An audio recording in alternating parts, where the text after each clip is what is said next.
Here's some business advice that's super obvious once you know it. The best type of proposal is what? The best type of proposal is no proposal. If you've got an offer that's just so clear that when you explain it, potential customers and clients go, aha, I get it. You don't need a proposal at all. However, what I'm going to be doing right now today is I'm going to be breaking down the steps to prepare an offer doc, aka a proposal. And to do that, we're going to need a couple different things. And one of them is we need to know what questions that we are going to answer in our proposal. And that is because the best proposals, even the ones that are not proposals, answer these 4 questions. They are, can you remember this? We talked about this on a call 2 or 3 weeks ago. They are, what do I get? That's what everybody wants to know. What do I get? These are the 4 unspoken questions. And they are looking for outcomes, things, and feelings. The biggest mistake most people make is that people say, so what am I going to get? And they go into things. No, outcomes, things, and feelings. Number 2, is this right for me? Right for me. This one here is a real deal breaker. If people think that it's not right for them, despite everything that you've shown them and taught them, everything's going to fall down. So we need use case certainty. What do I get? Let's give them a fist pumping moment. Is this right for me? Let's give them use case certainty. And to do that, we talk about things like target audiences, name your target audience, call them out, include social proof, case studies, testimonials, and also incorporate some sort of methodology or process. Then people go, oh yeah, that's right for me. Speaking of methodologies and process, the third question that people want to know is, how long will it take? How long will it take? How soon before I get an outcome? And what we're talking about here is speed. Fist pumping moment, we want more of that. Use case certainty, more of that. Speed to outcome, we want to bring that down. And then finally, effort for outcome. Is it going to be hard? Is it going to be difficult? Is it going to be costly? How much effort is required on my behalf? And that's another piece of the puzzle that we want to pull down. Now, again, if we have a methodology, what we can do is we can introduce the methodology, which means that it will imply that this is going to be easier. Also, if we have a fist pumping moment, that is one smaller promise. When people want to know how long will it take, we can answer that really, really quickly. And that is because smaller promises get faster decisions. So when it comes to pulling together an offer doc, we want to answer these 4 questions. What do I get? Is it right for me? How long will it take? How hard will it be? We want to elevate the stuff at the top, more fist pumping moments, more use case certainty, less time, less difficulty. Cool. Now that you know that and you've seen those pieces of the puzzle mapped out in the context of the unspoken questions, we can put that into a proposal document. So what do I get? We can start with outcomes, which are the objectives. We can follow that up with things, which are the deliverables. And then we can conclude that with feelings, an example of a testimonial which paints a picture of the future selves. So if we're pulling together a document, this quite literally could be page 1. Objectives, deliverables, and followed by a testimonial. Is this right for me? I like to include something like a situation analysis, which talks about the headaches, the obstacles, the aspirations, and desires of the target audience in their current state. Once again, it's so much more useful if you have target audience clarity. We can give use case certainty really quickly by answering that question, is it right for me? So the situation analysis will drill down into the headaches, the obstacles, the aspirations, and desires of the target audience. And then I might have little ticks and little crosses, who this is for and who this is not for.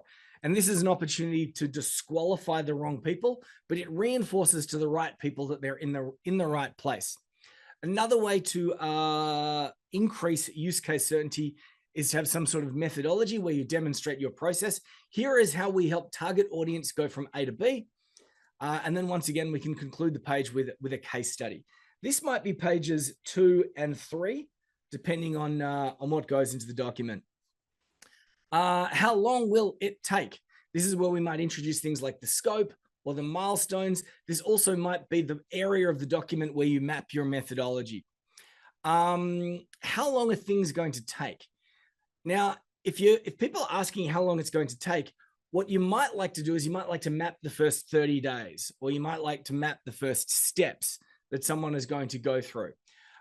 This also means that when we're talking about the fist pumping moment, we might actually put a time-based element to that. Here's how to get outcome in specific time frame. We can't always do that, and sometimes it looks and sounds a little bit tacky, which is why we might talk about the scope, the milestones, break down the methodology, how long things are going to take, introduce the first steps, and then, yeah, guess what? Add another testimonial. I did this, and in this time frame, I got this particular result. That there could be done on one page. Let's just call that page 4. And then we've got how much time, how much money, how much effort is going to be required. And that's where you put in the investment, not the price, not the cost, but the investment, because people want an ROI. That there is indeed, what do I get? Outcomes, things, and feelings. The most important thing that you can deliver is an ROI in a short time frame with less effort. But if we break down the investment, I highly recommend that you include not 1, not 2, but 3 different options. And that way it's not take my offer or leave it, take it or leave it. It is, and it's not even which of these 2 options will you take. What we can do is we can have 3 options and we can anchor them against each other. Maybe a big option to anchor against price, a smaller option to anchor against value, and then you've got your preferred option in the middle. Now, when it comes to handling objections, the biggest objection is always going to be around this: how much time, how much money, how much effort. And that is because when we're selling to someone, we need to transfer our certainty in 3 layers. When we're doing a sales call or a sales pitch, even before we've even presented a document, if we can apply this strategy in a sales call, in a sales pitch, if we can work through the fuse method, start by presenting ideas so the idea goes pop in their head. If we can do that on a sales call, we don't need to present a proposal. And the best way to handle things about like objections are before those objections come up. So we need to transfer this certainty in the person's head. And there are 3 layers to the certainty. They have to be certain that you are the best person. And that's going to begin before the phone call. It's going to happen before the proposal. Then they need to have trust in the process. So we need to transfer your certainty in yourself to them. They need to have trust in you. They need to have trust in the process, which is why it's so helpful to be able to demonstrate a methodology, talk about your first steps. But they also need to have trust in themselves. And this is where most people fall down. They think, oh yeah, I'm doing all this stuff to build authority in me. I'm mapping the process to give them confidence in that. But they forget that they're dealing with a human here, which is who comes into the equation with all this weirdness in their baggage, which is why this last bit, how much effort, how much time, how much money, all comes down to what they think they lack. Like, this is not going to work for me because. And if that's the case, what we can do is we can take all these mental blockers and we can turn them into bonuses. So for example, someone comes into your world and they're going, this is not going to work for me because I don't have a Facebook ads budget. You say, we're going to do this. You can get this result even if you don't have a Facebook ads budget. Or you could say, plus we've built into the proposal a Facebook ads budget, right? They're always looking for the things that they don't have. And the smartest thing that you can do is take all those things that they don't have and turn them into a bonus that you can give at the end, which means that when you're running through all this stuff, say on a sales call, and you get to the end and you go, plus we've got these bonuses that we can do right now. As you run through the bonuses, what you're doing is you're ticking off on all these mental objections. They're going, it's not going to work for me because I'm really bad at sales. So we have a bonus, which is sales training. This is not going to work for me because I don't have enough time. All right, we're going to give you an assistant. It really just comes down to your target audience and their own headaches, their own mental blockers that they have. At the very end of the proposal, so let's just say this is page 5. At the very end of the proposal, we might have some frequently asked questions. There are 2 types of frequently asked questions. There are ones which are logistical, such as how long will it take? But there are also ones that are to do with mental blockers. Like, what if I don't get a result? or what if I get physically ill and I can't go do this? There's all these just mental questions that we need to answer. And then finally, if we're talking about effort, it's great to have an expectations agreement. This would be an addendum, something that you might add on the end. So the frequently asked questions might be page 6, and the expectations agreement might be page 7. And the expectations agreement says, here is what I will be doing, and here is what I expect from you. And if we're talking about the time, money, effort bit, when you break down what you'll be doing and what you expect for them, and they look at it and they go, wow, that's actually not so hard. I can do that. Plus, it's always just good practice to have an expectations agreement too. Rock and roll. Now, I said it before. What is the best type of proposal? The best type of proposal is no proposal, which means that if you go through this process, the fuse method, and you answer those questions and you pull together an offer doc for use in your business, maybe you'll never use it at all. Like David here had a strategy call with John Iglesias, my business partner, on Wednesday. John encouraged David to increase his prices by changing up how he structured his offer. So he took some pieces of his proposal and he put them on the end as bonuses, did some other clever things like that. He showed me exactly what I needed to do. On Thursday, the very next day, I had 2 sales calls and tested my offer. He closed both calls on the call, and also in doing so, increased his prices by 275%. Increased his prices almost 3-fold, and that is because he structured the offer in a way which focused on things like the fist pumping moment. They understood outcomes, things, and feelings. The ROI was very present and very, very high. The return on investment. When it came to the bonuses, he probably introduced the cost of inaction. This is what's going to happen if you don't take action. Then he introduced his bonuses, and he was able to close those 2 clients on the call. And he has done that many, many, many times since. So now that I've said all that, do you want to see one? Do you want to see one? Do you want to see what a proposal looks like? Well, let's do better than that. Let's make one. Let's make one as a simple Word document. And that is because a lot of people love their proposals as a simple Word document. A lot of the time these days, we send out proposals to people over the phone or via SMS or WhatsApp. And then people look at it on their phone. And it's much better if you can have like a nice clean Word doc that they can read on their phone that's going to reformat to match the size of the phone, like a Google Doc that's hosted online. However, let's make one and then let's design one. And that is because some people do want a pretty PDF that they can give away to other people. What we're going to do is we are going to pull together a high no-brainer. And what's that? It's a low friction, high value entry point product that allows potential clients to experience your process and expertise before committing to a full service engagement. It's positioned as a standalone single outcome solution delivered within a short time frame. And that is because faster, smaller promises get faster decisions. It makes it so much easier for you to articulate your fist pumping moment if it's not a magical, grandiose transformation. We're going to help you get this outcome in this time frame because you are this type of business, and we're going to make it super duper easy for you. That there is an example of a high no-brainer. To do that, I have a document called How to Craft a High No-Brainer Using ChatGPT Prompts. So that's where we're going to begin. We're going to begin with ChatGPT, and we're going to build something using AI in a small number of steps. So I'm going to stop with that screen. I'm going to share a second screen. And here we have on the screen my high no-brainer ChatGPT prompts. If you're playing along live, let me know that you can see my second screen just by using the Chatty Chat tools. If you can see it, rock and roll, that's great.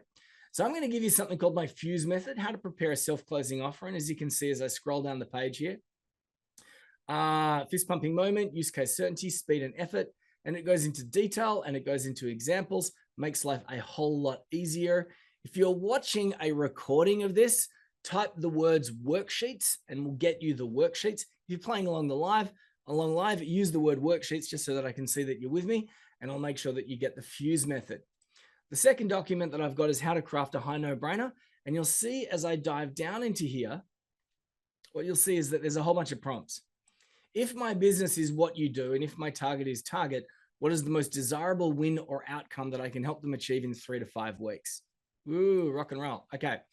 Now I've turned this into a Word document, or actually this was the original before I got it pretty and designed, which just allows me to be able to quickly copy and paste these things in here. So what I'm going to do is I'm going to grab ChatGPT. I'm going to drag this onto the screen as well too, so you can see it. Once again, let me know whether you can see ChatGPT, because I got a lot of things open and I want to make sure that nothing's over the next thing. Right, here we go. Cool. Now this is, I'm using the premium version of ChatGPT. I can't remember what it costs, maybe $20, $25 a month USD. And what I'm going to do is I'm going to drop in my question. That's not my question. That's something that I did earlier before the call. Here we go. I'm going to grab this. That is my first question from my prompts. And I'm going to put this in here. If my business is what you do, and I'm going to do something wild like, I don't know, taxidermist. If my business is taxidermy, and if my target is, oh man, duck hunters. Goodness gracious. If my business is taxidermy, and if my target audience is duck hunters, what is the most desirable win or outcome that I can help them achieve in 3 to 5 weeks? Now, this is going to be a little bit different that I chose this, because this is like a classic service, like plumbing or something like that. A lot of the people on this call, you guys and girls, do something that might be a little bit more abstract. It might be a service to help a business, because this is the B2B school. What's my hat? What hat am I wearing? I'm not wearing my logoed hat. Hey, all right, time for a change. All right, for taxidermy, targeting duck hunters, the most desirable outcome in 3 to 5 weeks be transform your trophy duck into a stunning lifelong display without long wait times or hidden costs. All right, that's okay. Have your trophy-ready duck mounted and delivered in just 30 days, guaranteed. There we go. Now we're into offer territory. Turn your hunt into a legacy. Custom mounted ducks in weeks, not months. Yeah, cool. Rock and roll.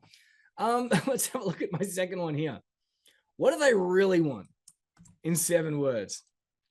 What do they really want in 7 words or less? Now, this is interesting, because sometimes we think that they want one thing, but the fist pumping moment is something else. So, for example, recently we've been talking about how to get people's wisdom and transform it into a brand-led personal AI avatar, right? And we thought that will be really useful for a functional business. But however, what we then realized as we went down a lower level, we realized that this is not about having a functional business. If you can distill your knowledge into an AI avatar, this is about legacy. No, I think it's about showing off, right? I probably could have go down deeper into the real reasons. At this moment, it hasn't quite cottoned on. That impresses everyone. All right, that impresses everyone. That will even impress who? It's like that old thing. You know, they laughed at me when I said I wanted to play the piano, but when I sat down, that's one of the most the oldest pieces of copywriting. A trophy mount that even impresses other hunters. All right, I'm going to keep going. When we're using these types of tools, it's about having a conversation. If that is what my clients want, what are some of the ways to make that more measurable? What are some examples of strong yet doable outcomes? And I'm going to go down and I can ask a bunch of questions. And what I'm doing is I'm training it. I'm getting it to think about what I really want and what they really want. So there's a turnaround time, craftsmanship and details, size and differentiation. What are the 3 most important things that they will need to fix or get right to achieve that outcome? That they or we will need to get right. Let's see, to do this, it's having a bit of a think. I do love my 3s. If you can break down what you do is in terms of 1 big global outcome, universal outcome, and then 3 smaller outcomes, it really helps you answer that fist pumping moment question really, really quickly. All right, they want precision and pose in presentation. Hyper-realistic detail and craftsmanship. It's doing it.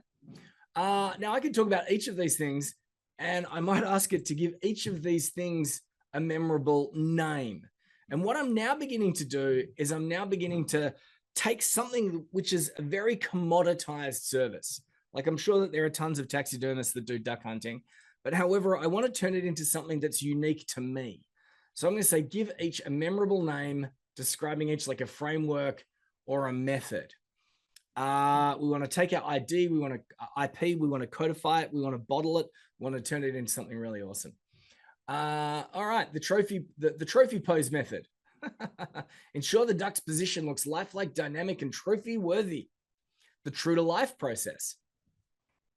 And onwards it goes. What's my next one here? Now, this is not going to work so well when it comes to what is a classic, I would call it B2C scenario. We're dealing with a duck trophy hunter, but how do these things affect their top line and bottom line? If you're running a business, this is going to be really important, and I can have create a table, create a Venn diagram, and we can get a little bit deeper. All right, I'm going to jump. Oh, this is fun. I will put this one. Provide a summary of woes. Here it is. What if they do not get these things right? Create a table. I do like asking for a table because a table looks great in an offer doc, and people can read the table and they go, "Wow, these are the things that will happen to me if I don't get it right." And what specifically I'm talking about there is the COI, the cost of inaction. If they don't get these things right, there will be a cost, which means that we are incentivizing the prospect to make a decision faster. There we go. If you get it right, if you get it wrong, and we've got a little bit of a table here that we can look at, that we can drop in the document. Is this cool? I always find this stuff really, really impressive when it starts to do that. Provide a summary of woes using conversational language. And this again can then be used in our marketing materials and our marketing document, because what happens if it goes wrong? Awkward, lifeless poses. Instead of looking majestic mid-flight or alert on the water, your prize duck looks like it just face planted into a wall. Oh dear. Oh, so good. Fake looking details. The eyes are off. The colors are dull. The feathers don't sit right. Instead of a stunning lifelike trophy, you end up with something that looks like it was mass produced. There we go. But I do like it just face planted into a wall. Is that good or not? All right, here we are. Here we are. We're at the pointy end here. Please draft a pitch document starting with a name for the program, for the product, then the core offer, the promise, then a 3-part plan, then the investment, provide 3 options for the investment, de-risk the investment by anchoring the potential return on investment, the potential cost of inaction. I'm going to drop this in here and let's see what I can come up with. Who is this for? Who is this not for? That's our yes, no questions. What are 10 likely objections that we can put in the document? What bonuses could I offer? FAQs. What are 10 questions I failed to answer? Please transform everything above into one detailed offer document. So here we are. It's gone into this thing here. Program, the ultimate trophy mount program. The promise, transform your prize duck into a museum quality head, turning trophy in just 30 days. So realistic, it'll impress even the most seasoned hunters. No long time waits, no lifeless, stiff looking mounts, just a stunning lifelike masterpiece that captures the moment you'll never forget. Oh, I want my duck. I want my duck stuffed. The trophy pose, the true to life process, the investment, why this is a smart investment. All right, let's bring this back to the end here and let's go this structure, transform everything into a document. And here we've got the hook, outcome statement, avoiding negatives, detailed plan. Who is this for? Who is this not for? Testimonials, the investment, bonuses, call to action, functional. Now, it's not going to have all these different things because I haven't asked all the questions, but I don't think it's going to do a bad job either. So let's put this in here and see what it can come up with. Now, while it's doing that, what I'm going to do is I'm going to go over to Google Drive and I'm going to create a new document. And I'm going to create a new document in here because this guy over here, as it's pulling it together, the Ultimate Trophy Mount program, it's creating a draft for me. And what I've been able to do in a matter of minutes is ask all the most important questions so that it can give me a draft. But however, this is obviously not complete. I even had a bit in there that said add testimonials. This doesn't know what testimonials I've got. What I can say at the moment, there we go, client success stories. We've got an investment breakdown. There are boxes in here that are not clear. Indeed, any one of these elements we can go down into, we can drill into, we can ask questions as we go down. We've got some bonuses at the bottom here. It's giving me some good ideas for bonuses. We've got our objection-based FAQs. I'm going to bring this right down to the bottom. There's a little button here that I can do, which allows me to copy it. And here we go, final call to action. Now I'm going to just copy it the old-fashioned way. I'm just going to go up to the top here, and I'm going to Control C. I'm going to go over to my document, and I'm going to paste that in here. Did I just paste it? There we go. I did. And now I can start to work on this document and make it truly, absolutely my own, which means that when I have this type of document, let's have a look at this.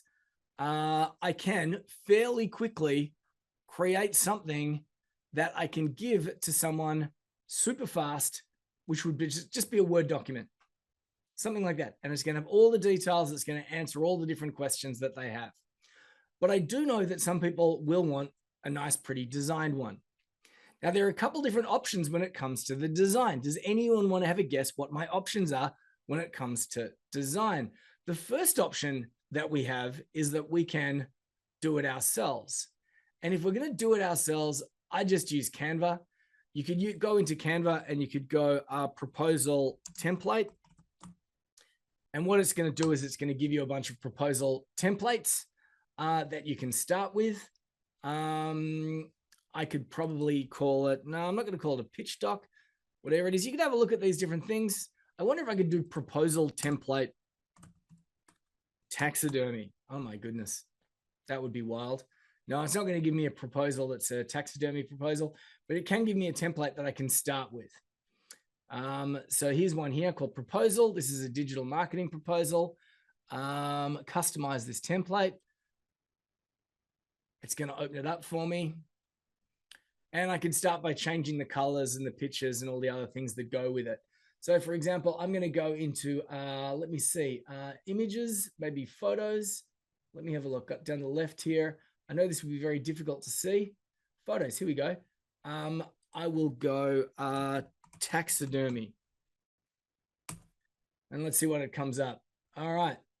And I'll do taxidermy duck. My goodness. All right, there we go. I'm going to drag and drop that in. That's all right. I'm going to drag and drop that in. I can do things like change it to the colors of my brand. Change up the colors. Let's have a look here. What am I doing? Why is it not changing the colors? Oh, am I changing that one and not the other one? I can't tell what I'm doing sometimes. Oh, here we go. I was changing the font, not the color of the thing. There we go. I can change these things. I'll make them blue. There we go. Add my logo in the spot where my logo needs to appear. You get the idea. And I can go about making this my own. Doobie doobie doo, doobie doobie doo. Now, what I do know is that personally, I can spend a lot of time fussing around. By the way, does this look cool? So I can spend a lot of time fussing around, transforming somebody else's proposal into my proposal. Or I can do what a lot of other people said, and I can just jump onto a site like Upwork. And on Upwork, I have a whole bunch of people that I work with, which might be a podcasting editor or a WordPress site fixer or an audio engineer or an SDR. And I go in and I pitch a job and I say, hey, here's what I'd like you to do. Here's my Word document. Could you transform this into a beautiful proposal? Now, if you want something done quickly, like today, this is going to be the fastest option because you could do it yourself, but it is going to take a couple hours.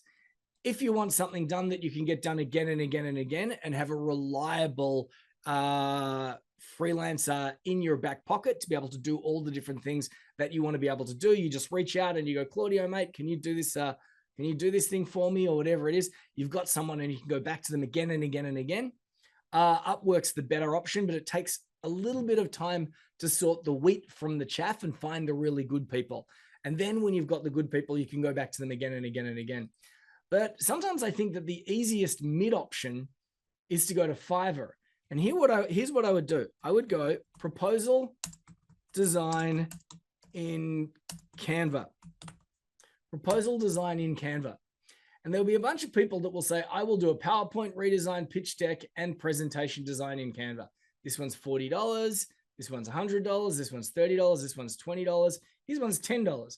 I will design, format, edit your Word document reports and workbook proposals in Canva.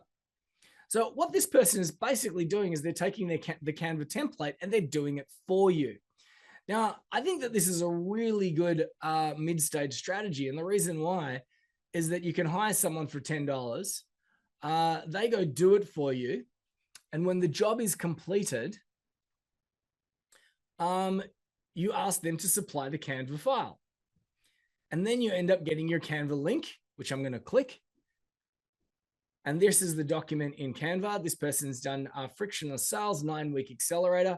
They were kind enough for some random reason to give me 2 covers. I don't know why. Maybe so I could choose one and not the other. But, I could just delete one of these covers, or I could duplicate it. I could split test them, or I could just look at the images and go, you know what? This is really not my style of image. So I'm going to go into photos, and I am going to say sales. I don't know. And I'm going to change up. Whoops, that didn't work. I'm going to change up this image. Did that just happen? Well, that didn't work the way that I wanted it to work, which is why often I will get other people to do the heavy lifting for me. That might require a little bit more fiddling for me to get it right. There we go. That one worked. Look at this guy on his private jet making a sales call. Or I could use that one there, which I think is the one that they originally had. I can change the words. If thing doesn't look like it's landing on the page as nicely as I want it to, I could change like the size of things, create a little bit of white space, and do it like that. Or I could just change the words, because this here is that says Stephen Burns, and that's not Stephen Burns. So I could change the images, I could change the words. But what I'm doing here is that I'm not doing all the heavy lifting. I think Stephen might be in my uploads. Burns. No, he's not in there. Oh, there's a little one here which I could drag in. There we go. But it's not going to work the way that I want it to. So how does this all work, and how does this all come together? Well, at the very beginning of this process, the most important piece of the puzzle is understanding that it's your job to answer those 4 questions. What do I get? Is this right for me? How long will it take? And how much time or effort or money is required?